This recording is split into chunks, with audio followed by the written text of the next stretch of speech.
Good evening. Good evening. Thank you all for joining us. We're just allowing people to enter into this space.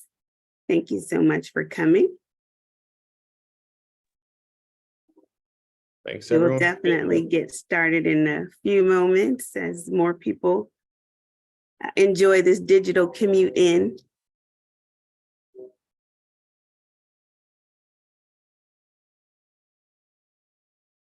Wow, look at all these people. I feel like I'm at a board meeting. Keep coming, keep coming.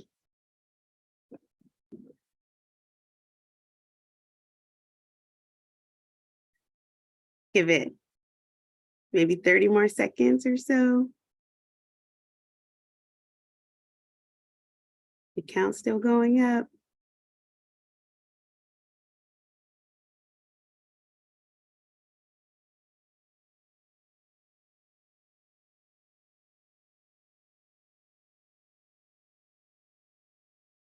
Okay, it looks like the count has stabilized. So thank you all for coming to our Reparations Task Force informational meeting.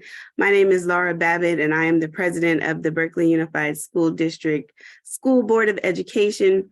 And we are so grateful that you have taken this time to come out and learn more about the Reparations Task Force initiative here in Berkeley Unified School District. Leading this meeting tonight will be the facilitator of the task force, who is Mr. Cad Smith. And previously, he has served as the project director at Compass Point, a leadership development practice based in Oakland that helps leaders, nonprofit organizations, and movements committed to social justice realize their full power. He also previously served as the co-chair of Measure Y1, Youth Voting. Mr. Smith is a BHS alumni who has gone back to school and is now enrolled at the University of San Francisco Law School. Thank you so much, Mr. Smith, for being here and for lending us of your talents for this task force. Right on. Thank you, President Babbitt, and super excited for the next 58 minutes or so to share more information around the intentions behind convening this task force, what we're looking for in terms of membership, and also what the task force is being charged with producing, so to speak. So to give you all just a brief overview of our agenda, we've got 60 minutes of both offerings in terms of context, but also wanting to hear from the 35 attendees that are here. If we can advance to the next slide. We're going to start with just some introductions and overview, get into some grounding and context around why this task force, why reparations in this particular moment in time, going into more of the weeds and being more precise, focusing on the task force details, and then definitely want to close with an ample amount of time for questions from those of you who've taken an hour out of your Thursday evenings to join us, both seeking information, but also likely wanting to demonstrate your interest if you are one of the folks that's joined with the intent to do so. Next slide. So to really try and get grounded, I'm going to share an introduction of myself, just building a little bit more on what President Babbitt shared. Sometimes I find that in my facilitator practice, one thing that can engender a sense of trust is if I make very clear the personal why, in terms of whatever space I've been privileged enough to help convene. I grew up in the city of Berkeley. I grew up in what is known as West Berkeley, and went to Franklin Elementary, Rosa Parks. At that time, it was known as Columbus, transitioned into Black Pine Circle, which is a smaller private school, and then went on to Berkeley High.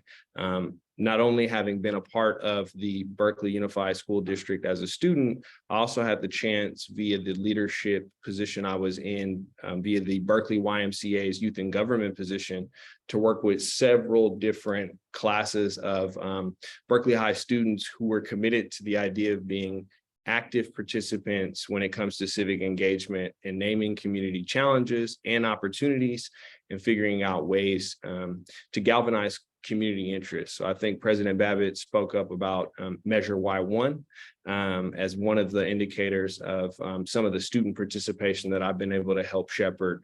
And then also, I think previously with the soda tax and some of the youth leadership almost now a decade ago. So I have a longstanding kind of commitment to supporting youth engagement in the city of Berkeley, but also making a better Berkeley. And tonight, I think this is one initiative in which we're hoping to do so. For those who are already doing so, we would love to get insight into why you showed up tonight, and then as well, your connection to BUSD. I'm going to try and reflect back some of what I'm seeing, since I know that the chat box is a little bit of a one-way street, and we'll explain why in just a moment. It looks like we have folks who are here to demonstrate their allyship, to learn more about the effort, want to know more about what it means as a person who has children in Berkeley Unified School District. There's some folks that obviously are just residents who've expressed some general interest in what is all happening. We've got many folks who are interested more so in the idea of reparations, and thinking about like, what is the practical ways forward in terms of how to make it happening. And then thank you to all of our friends and folks who are here in terms of representing various media outlets. It looks like we've got a fair amount of folks who are wanting to help spread information around the effort that is commencing and is soon to be underway. For folks who want more of a one-to-one conversation, we have an email address here on screen. And this email address is designed to provide you all with a direct way to input both questions, comments, as the task force commences and while the task force is underway.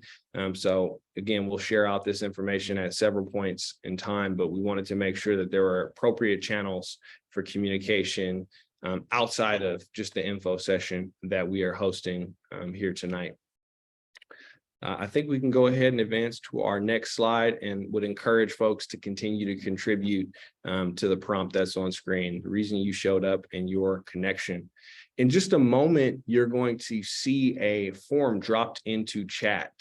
And one of the primary purposes of tonight's info session was to make sure that community members who feel so inclined about joining this task force were made aware of the opportunity to do so.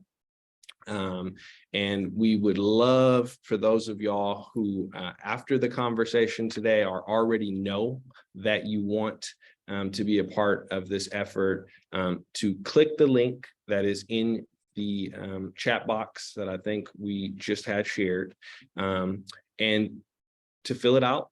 And then we will be getting back to folks shortly hereafter. And I'll kind of explain some of the next steps at a later point, but definitely want to point to the link that was just dropped into the chat box. We'll drop it again if you're going through kind of some of the if you haven't been able to access it for whatever reason, and get back to it. All right, let's go to the next slide.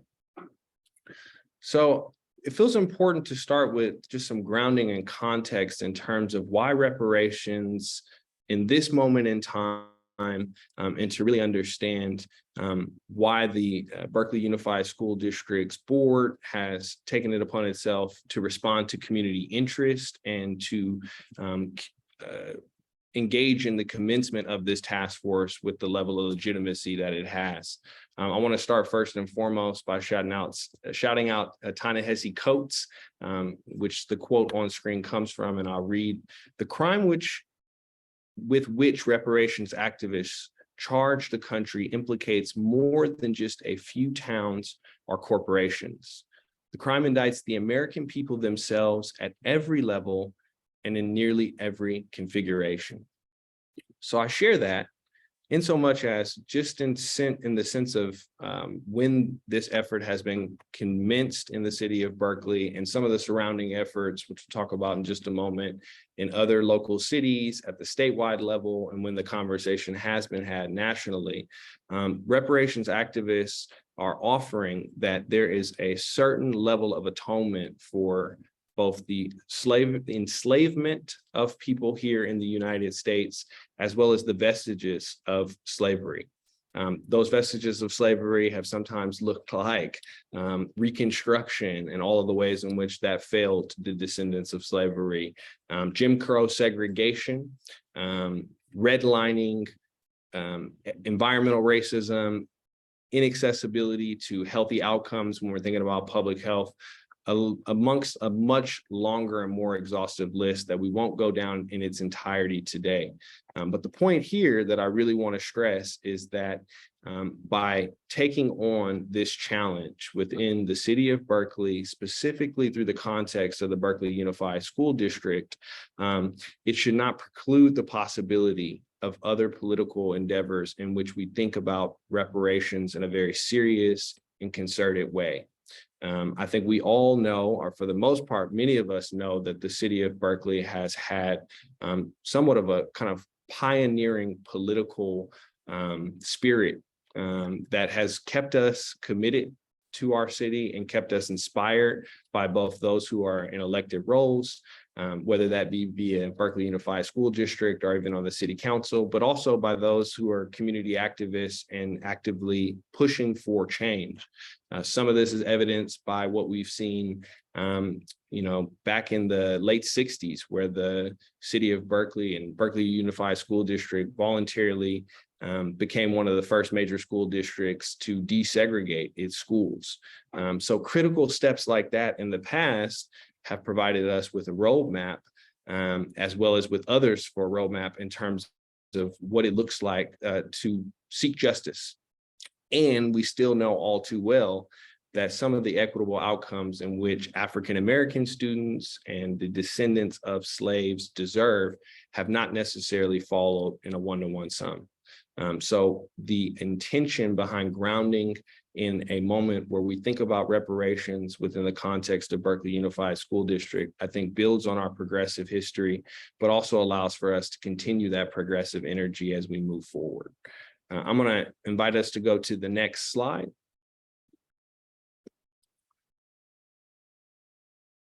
So a little bit of repeating some of what I just shared, but I think it's important for us to kind of think about the zeitgeist, by which I mean the spirit of the times that we find ourselves in right now.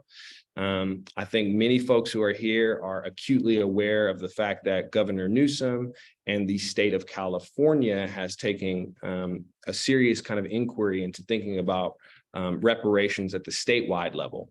I think the Othering and Belonging Institute at UC Berkeley has put out some resources that is essentially a synthesis of a lot of the findings and a lot of the public testimony that's been given by way of that statewide task force. If you look more locally, we have Oakland, Vallejo, Hayward, Richmond. Of course, I think we've seen a lot in the media about San Francisco, who are all exploring reparations in some form. We wanted to really ground tonight in the context of community history specific to Berkeley, to really kind of shed light on why Berkeley Unified School District and why this moment. One of the narratives that's just come up to me in talking to folks who are either denizens of the city of Berkeley, who are either folks who are a part of the media, is like, why Berkeley Unified School District? It feels a little out of scope, and want to directly respond to that. I think that the Berkeley Unified School District Board, as well as staff leadership, is being actually responsive to calls from the community, and by which I mean real calls to action. There have been community members, I think, spanning over the last 2 to 3 years, who have come in front of the board and have expressed that there needs to be a real concerted and legitimate investment of time and resources in exploring the concept of reparations for students who are a part of Berkeley Unified School District. And so we're trying to really hold the balance of it needing to be both, right? A citywide engagement, a statewide engagement, a national effort. I guess I should say all three there, and wanted to give credit to the community members who've spent a lot of time in thinking about how to articulate the real value proposition of exploring what reparations could look like. I think former Berkeley Unified School District board member Karen Hemphill was very outspoken about this. I think we even have Ann Caligari here tonight. I don't mean to put any of the participants on blast who led some of these efforts. Former school director member Josh Daniels was also one of those folks, as well as a bunch of other, I think, community leaders who have various constituencies that are speaking to the real value of this moment in time. So moving forward, just sharing a little bit more context around some of where we find ourselves. I think all of us remember all too well the palpable anger and rage that was being expressed in our community after the murder of George Floyd. And obviously that rage was somewhat of a momentous moment for folks to think about racial reckoning. And that racial reckoning can be applied to many different aspects of our society, but community members really wanted to say, what would atonement look like for some of the ways in which Black folks and descendants of slaves in particular are experiencing disproportional, inequitable outcomes. And so again, restating a lot of what I just shared, the local civic and religious leaders that came together to talk about getting written support to the board, BUSD families, and then again, of course, former board members. I do think it's important to really highlight here that the existing examples of reparations, whether it's policy and legal considerations, and then also some of the questions of like, how do we make it actually work and how do we actually fund these things, are some of what's been in the mix over the last few years. And what this task force indicates is a way to make that a more concentrated and cohesive effort. So I really want to be clear in articulating that a lot of what has been done up until this point has been trying to compel the district to really take accountability for making sure that there is something that is presented that can be weighed with the level of credibility and legitimacy that allows for board members to actually adopt, modify, and vote on a proposal. So the work that has transpired over the last 2 years and that culminated in June of 2022 is what has set up the kind of period of catapulting into a very much more official task force for the moment that we find ourselves in right now. So hopefully that provides some of the key areas of context. And I know we're going to have some questions and answers that we'll get into in just a moment, but really wanted to make sure that folks understand that this task force wasn't convened overnight, that the decision to make sure that this initiative that was been provided by the Berkeley Unified School District Board and also the superintendent wasn't something that was myopic in a sense, by which I mean very short-sighted and not well thought out. It's responding to a much larger conversation that's been unfolding for at least a few years. And I think for those of us who understand what it has been to be a part of the Black community in the city of Berkeley, a conversation that spanned even beyond that. And so I will invite us to go to the next slide.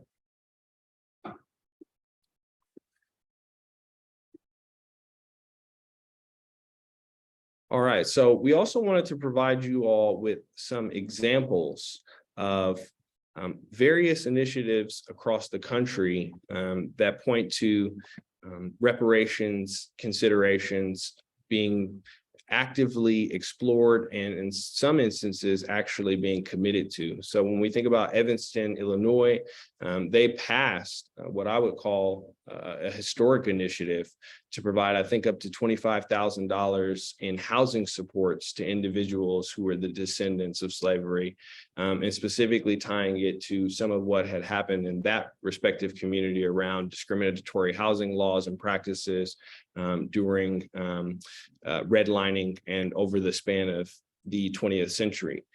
So that's one of the examples that we hope to be able to use as, I hesitate to say precedents, but a case for understanding that this can be done. When we think about Georgetown University, the institution has decided to make investments in community-based projects that really speak to the historical impact of slavery that communities who have been descendants of slaves have experienced. And I think a lot of that was led by many student activists who were saying Georgetown as an institution has benefited from the practice and process of enslavement.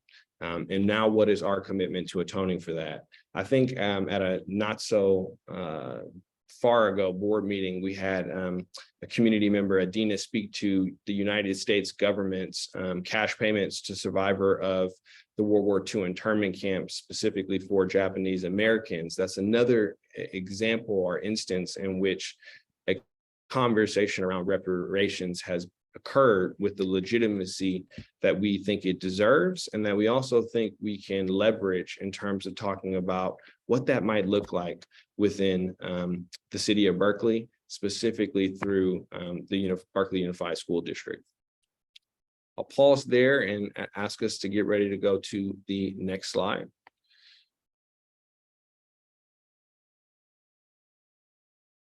So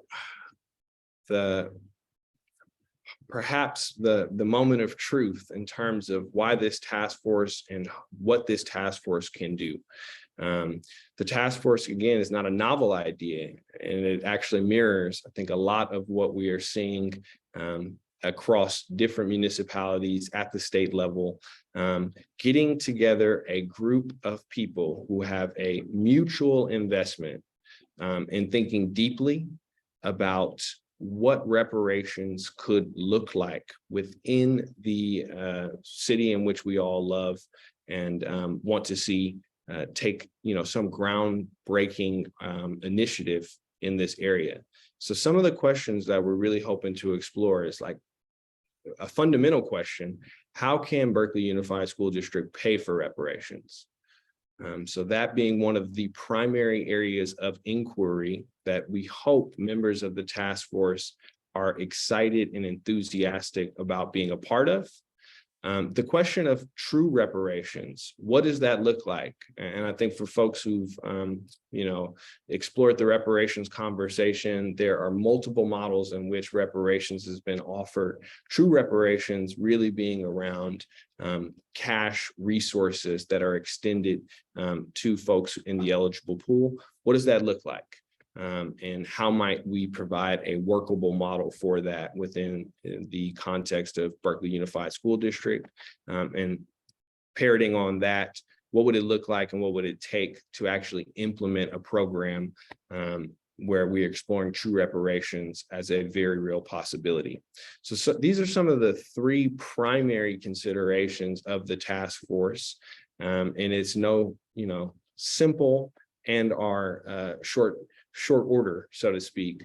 But these are the primary areas of inquiry that we would love for members of the task force to, so to speak, be on the edge of their seat to engage with and to grapple with in a way where ultimately we're able to provide recommendations to the board that affords them the opportunity to use their discernment in terms of what's best for students, and also allows for the community to respond to what's proposed, either in overwhelming enthusiasm or ways in which they might be able to say, yes, we love that, and there's something else. So hopefully folks understand the kind of primary areas of inquiry that we're really hoping to encourage the task force to sit with. And as a facilitator of the task force, this is what I can assure you all I will continue to come back to time and time again. The charge that was passed by way of the community efforts over the last few years, and then also the promise of being able to answer or provide insight in these three areas of inquiry for the better of the community, the betterment of the community, I should say. Can we go to our next slide? I know we have a lot of questions too coming up, and don't you worry, we're going to try and circle back and make sure that the questions that are specific to both the task force and what we can answer right now, like what we're in the know of in this present moment, that we talk about those. And if there are some questions that kind of exceed what we know now, to make sure that they're noted and that they're also shared with the task force when the final composition actually comes into fruition. So on your screen, you should see somewhat of a silhouette of what we think that this task force will look like. First and foremost, we will have membership and representation from the current Berkeley Unified School Districts Board. That will include 2 board members, and then from also the staff side. So 2 Berkeley Unified School District central staff. So when I spoke earlier to the district really wanting to make sure that there is a concerted and aligned effort, I think this membership is one way in which that's indicated. We are also hoping to have a lot of school site staff represented. So that might include Berkeley High, that might include elementary and middle school site staff. It really does depend on the demonstrated interest, but it would be, I think it's imperative for this task force to have school site staff that are represented in this process, and then community membership. And so all of you are here well, not all of you, but many of you are here as community members. And the community membership, I think, will be invaluable as well, whether that's because of the personal relationship you have to the school district, whether that be with current students, previous roles in which you've held as an educator, or just community members who wanted to see the best possible outcomes for the youth of the city of Berkeley. We want to have a well-rounded group of community membership.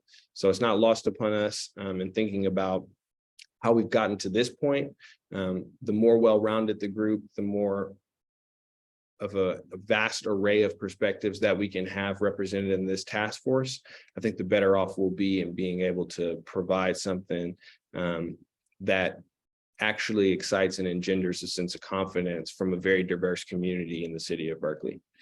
Last but certainly not least, non-member support. I will not be a member of this task force, and I already see a question here. I'm trying to mitigate my tendency to respond to questions that are coming up in the chat in real time. But I will not be a member of the task force. I will be facilitating the task force to try and keep us moving in a forward-thinking way, by which I mean not letting things get into kind of the vertigo of what if and what's possible without keeping our eye on the prize. And that eye on the prize is really producing some viable recommendations to the task, or to the board, excuse me, that can be then further assessed at that board level with community input. Outside of myself as a facilitator, organizational partnerships, whether that's organizations that have a long-standing history exploring reparations, organizations that have advocated for reparations in a community-centric sense, and our other relevant experts that can kind of help us understand the legality and policy considerations that should be appropriately weighed. So something to sit with as well when you think about the kind of fuller picture of who will be represented on the task force, and also where the district will rely on additional supports to make sure that the effort is one that's set up for success. I am going to move us forward and encourage us to go into the next slide.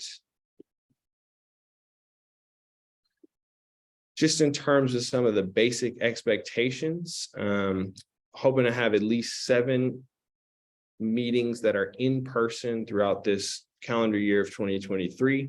I know that we're coming out of, well, still grappling with the realities of COVID, and hoping that the in-person meeting dynamic conveys a certain level of seriousness and commitment. And I don't know about y'all, but just being able to have the exchange of ideas in a room where physical space and energy is felt, I think can often be pretty invaluable. The task force will also have co-chairs. And these are going to be 2 members who hold a little bit more responsibility in terms of the cohesiveness and continuity between conversations, setting up agendas, and also thinking about ways in which public information is shared and support can be generated over the course of the task force work.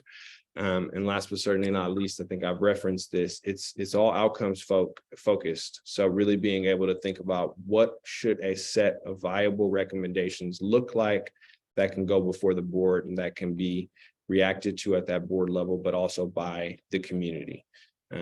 So not a long list of expectations, but definitely not an inconsequential ask of folks who are interested in being a part of this.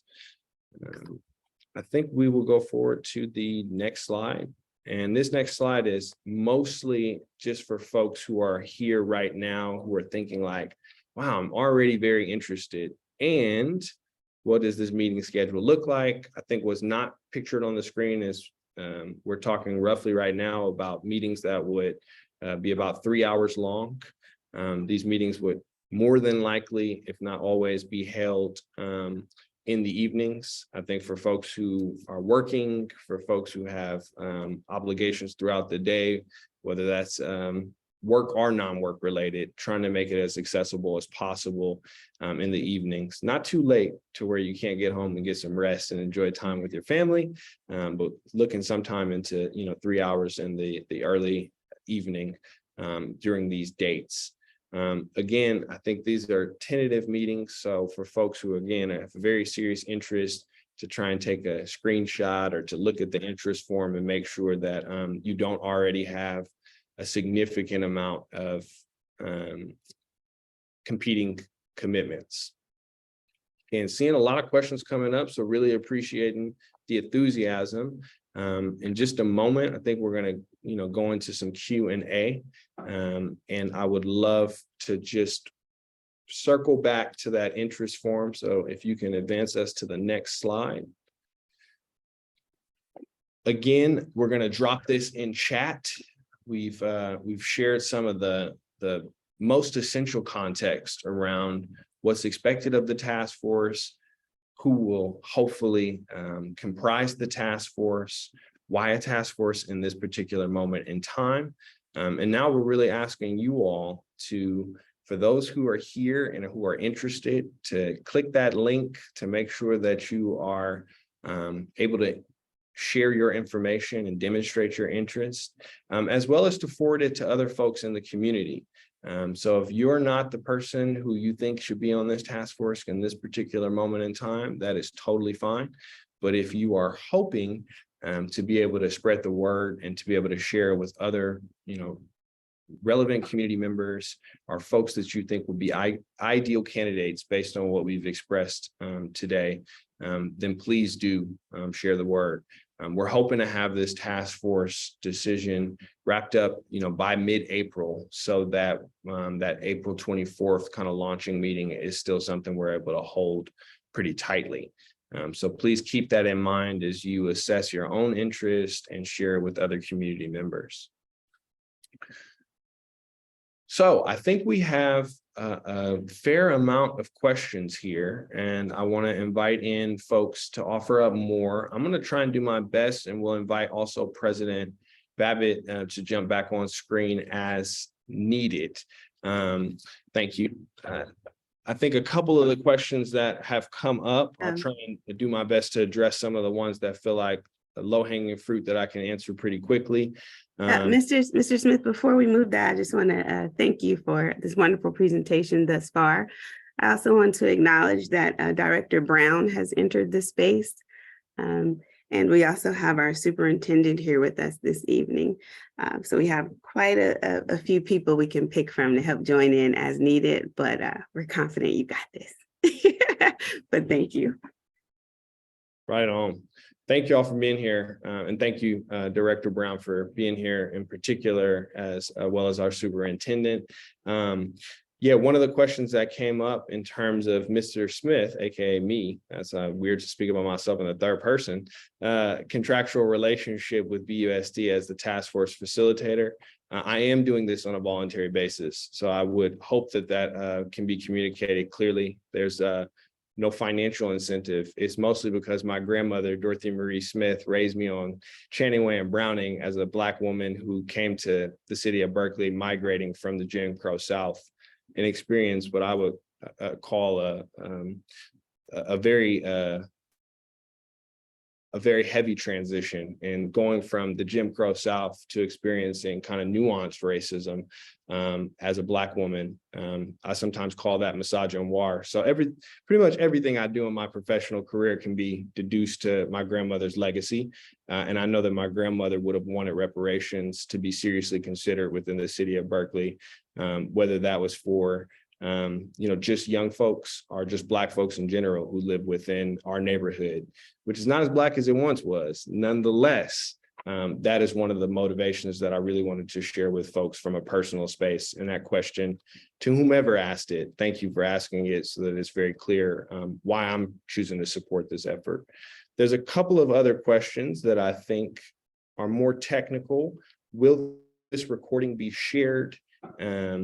Will we provide all other opportunities for community engagement and information? I think that right now, tentatively, we would say yes. We wanted to see how many folks showed up. And we also know that there's some middle school, kind of open houses tonight. So not everyone who wanted to be here could be. So we can figure out on the back end somewhat what the sharing of the recording looks like, and then also what opportunities for further community input and engagement looks like. I'm going to go ahead and see. And I'll just add that this recording will be uploaded to the BUSD YouTube channel. So this recording will be accessible for people who want to see it at any time. Thank you. I see another question around, I already have a conflict with the first meeting.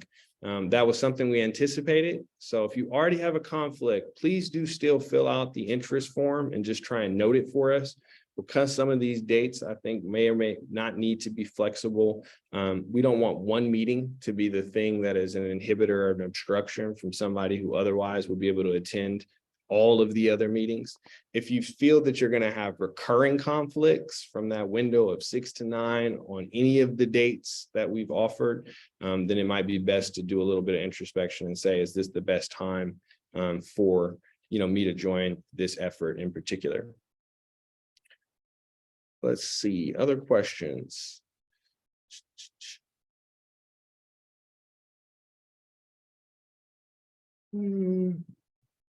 Looking at the answers that were also, okay, here we got a question. How is the process centering Black voices, knowing that those who might benefit the most from this may have a lot of obligations that prevent them from participating? Beautiful question. I think there's a healthy balance to strike in terms of making sure that the task force is comprised of folks who are Black and that have direct connections to being descendants of slaves, and in centering Black voices, wanting to make sure that we're able to provide viable recommendations, which you can have both, right? So you can have your ice cream and eat it too in that context. If you think about our Berkeley Unified School District Board and the current composition, 2 of our board members who are on screen are Black folks who up until this point have, I think, played a significant role in making sure that this task force could be convened. In terms of community representation, I think that we'll have a very, very well represented group in terms of Black voices. And in some of the research that has been done, I think leading up until this point has centered the perspectives of Black denizens of the city of Berkeley. So I wanted to directly get to that. Director Brown or President Babbitt, anything else you want to offer on that front of like centering Black voices, knowing that there may be some obligations that prevent folks from participating as members of the task force? Well, I'd just like to add that we definitely want to do both. And one of the things that I learned from the Berkeley side article actually was that there's been task force that have fallen apart just due to lack of attendance in other efforts. And so we want to be sure that if you sign up that you're actually committed, available. And that's why we also have that email address for reparations task. Was it reparations@berkeley.net, so that your voices can still be heard. You can always come to our office hours. And, we pride ourselves on community engagement and community involvement. So we'll definitely be making sure that we bring everyone along who wants to come. Thank you. Director Brown, anything else? No. There is a question that, oh, go ahead. Yes, Director I Brown. would just thank you so much, President Babbitt, for adding that. There is a question that, oh, go ahead, Director Brown. Sorry, I'm on a bit of a delay over here on my computer, but to President Babbitt's point, it is important to know that this work is centering Black voices. Anyone who decides to join this task force must be committed to that. And so we're happy to welcome those who want to center Black voices, but we do understand what time constraints look like for all of those in our community. And so if it is a possibility that you cannot directly join the task force, as President Babbitt said, that does not mean that you will not be involved in some way. This type of project is going to take every single person from our community to participate. And so we need you to be a part of the emails. We need you to go out into the community to educate folks about what USD is trying to do. And so although you may not be able to fully participate on the task force, please know that your work in ensuring that reparations happens for Berkeley Unified School District students is valuable and will continue to raise, center, and uplift Black voices. Thank you. Thank you. Another question that came up, you know, and thinking about the work that the district is trying to convene with this task force, is, you know, will it apply to current students as well as former students? And I think the most direct response that we can offer right now is that that's a consideration that the task force will have to seriously sit with. So I think in terms of where we're at process-wise right now, it would be disingenuous to give you a yes or a no on either one of, it'll only focus on current students or only focus on, or it'll focus on both. It's one of the considerations that I think the task force will have to think about in terms of what would viable recommendations actually look like. Another question, BUSD does reparations. What happens when the state and the feds do it too? One, I appreciate the not if, but when kind of consideration of that question. So hopefully we're all aligned with the fact that the state will be able to move forward reparations, that will also be able to have reparations at a national level. Again, I think kind of pivoting back to what I said, and also what I think Mr. Coates or Ta-Nehisi Coates offered around reparations activists, it can happen at multiple levels. So an institution taking on the consideration of reparations shouldn't preclude the possibility of a municipality considering reparations, or a statewide government considering reparations, or Congress to consider reparations. So it's one of the things that I think the task force will definitely consider in terms of where there is lessons to be gleaned and to be harvested from the research that other bodies put together. And it shouldn't compromise, I think, the integrity of a group of folks focused specifically on you know, Berkeley students and the families who have descendants of slaves represented in the district. Let's see, I think we still got a lot of questions. Alignment with the City of Berkeley effort. I think that there's definitely a hope to align and to complement efforts. I think Councilmember Bartlett has been on the record in both public settings and talking to media around the desire to want to deeply inquire around reparations. I think that we have a bunch of amazing council members who would be seriously invested and interested in the conversation around reparations. And in this particular moment in time, I also don't think that that will come at the expense of the city being able to do so. So yes, there's likely a chance for alignment and complementing each other. And I think it doesn't take the onus off of the district to really explore what does it mean for us. And that's what we're hoping that the task force will continue to make a central inquiry. The other question that I'm seeing coming up is there compensation for participation on the task force? As of now, and as I anticipate to be the case, no, is that the membership will be voluntary. Now, again, as a facilitator, I cannot speak definitively or affirmatively to that, but there has not been any decisive decision to say, here's what compensation would look like. Director Brown, President Babbitt, if there's other things to offer there, but based on the information I have, the task force membership will be voluntary. And I think there's a multitude of considerations as to why that might make sense, but no information available to me that would point towards compensation for participation. Compensation for participation.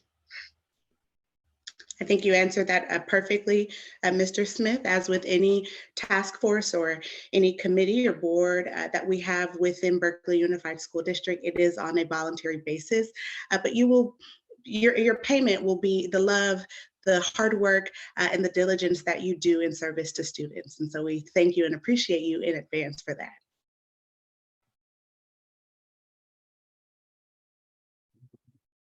Another question, unless President Babbitt, you're jumping in on that, but I think Director Brown, you covered it in terms of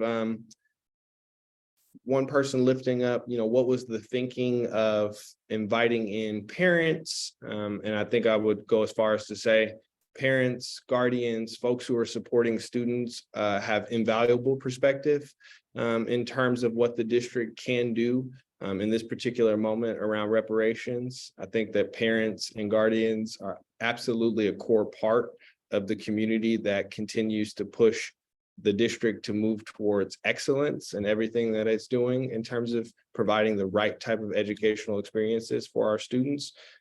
So the thinking really was supported around, in the absence of parent voices, we wouldn't be seeing the fuller picture.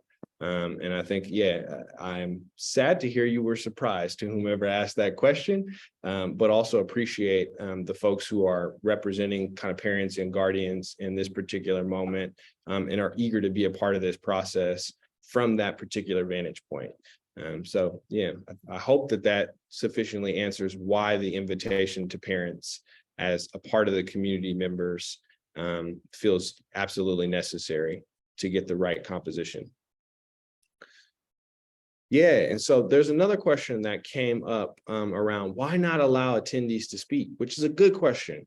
Well, I will share directly and also invite Director Brown and President Babbitt to chime in here. The conversation around reparations is not one that isn't charged or polarizing, by which I mean, if you go across this country, there are some places where the conversation with reparations elicits a sense of excitement around the progressive frontier we find ourselves in. And there's one where it elicits a sense of fear and a sense of shame that I think can be the complete opposite of catalyzing. And when we don't have catalyzing energy around a conversation like reparations, we continue to see what we've seen over the last several hundreds of years, which is discouragement around the atonement that's possible for the things that folks who were both enslaved experience, but more importantly, the descendants of slaves. And so I mentioned some of the examples of that.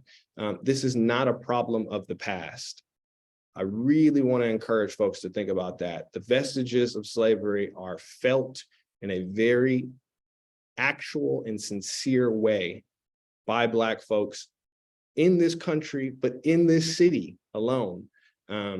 And that's one of the things that the task force gets to weigh. So when you say, why is it that we did not want to open up the chat to where there would be more interactive dialogue amongst the participants here, it was really out of, I think, using the best discernment to make sure that the chat didn't become a forum for folks who would seek to do anything and everything possible to plant seeds of doubt around this initiative with no real consideration of why it's so promising. Sometimes these are called trolls. Other times, more colloquially, they're called haters. And I'm sorry, I had to use my humor there. But more seriously, we didn't want the chat box to become a replica of what you might see in certain social media spaces, vitriolic attacks, ad hominem dynamics that don't actually get us any closer to solution-oriented thinking. So that was a very key decision. I'll take responsibility for that as the facilitator if folks really want to know. Having done virtual facilitation in very contentious, I think, settings over the last few years, nothing is more disheartening than a chat box of folks who are coming in solely with the purpose of saying something that they think can be harmful or hurtful, or that they're saying to deter and detract from why the majority of people are in that virtual room. So hopefully that helps. Director Brown or President Babbitt, if there's any other commentary y'all want to offer there around why have this conversation be more so a webinar and less of a interactive Zoom forum for everybody to participate with one another.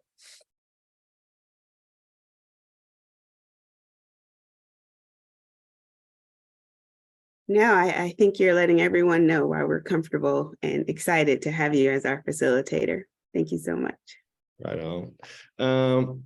Why isn't there going to be food, childcare, et cetera, made to the task force membership more accessible? I think if that's something that would enable your participation, please add that to the form.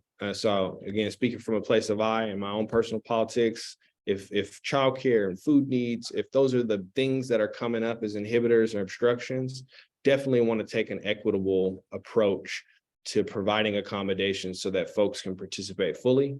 And I think that we have community support around this effort where we can get creative on what that might look like. So those type of considerations, they don't necessarily fall into that earlier bucket of compensation. If the thing that's going to keep you from participating is, being nourished and having access to childcare so that your children are safe while you're able to volunteer your time to a city-based effort or to the school districts-based effort, then yeah, absolutely, please note that in your response to the interest form. And we will do our best to exhaustively explore possibilities on what that might look like so that we get the right folks in the room. So to whomever asked that, I'm seeing a lot of different questions. I appreciate you for asking that. And it's a very, very, I think, important consideration in terms of getting the right participation.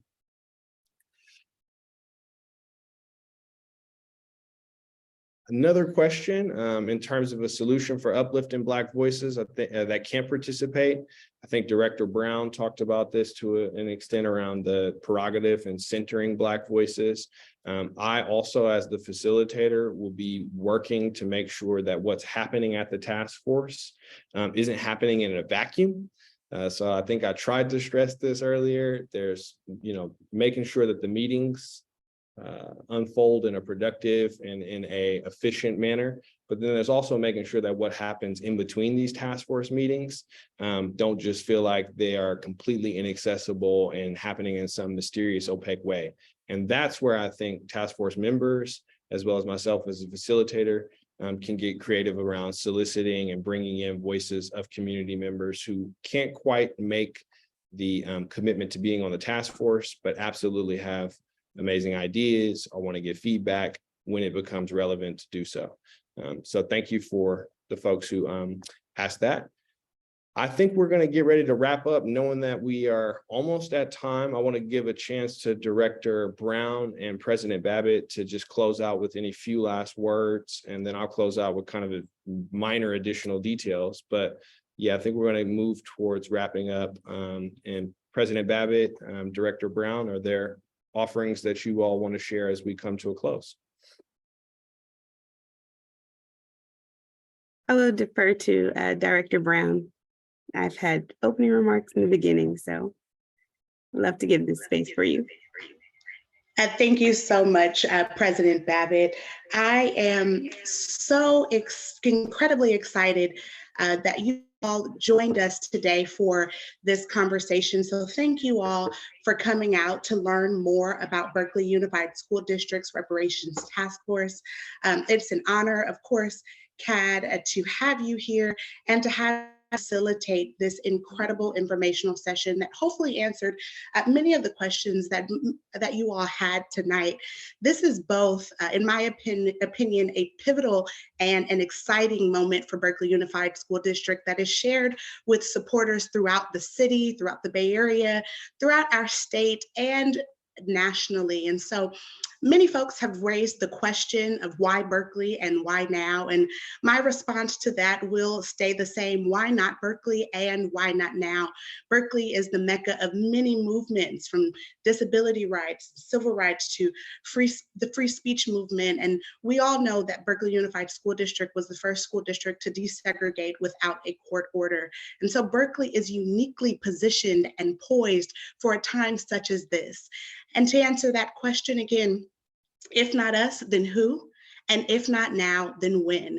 And so in closing, I want you to know that I am excited and look forward to the work that the task force is going to do to look at three important things. One, the possibility of reparations for our students, the funding sources and the availability of that to provide reparations, as well as structures and implementations to make this a successful project that seeks to better serve and support the youngest and the most valuable members of our society, and that is our children, our future. So again, thank you all so much for being here this evening. Thank you for wanting to learn more, wanting to participate, and wanting to answer the question, why not Berkeley and why not now? Thank you.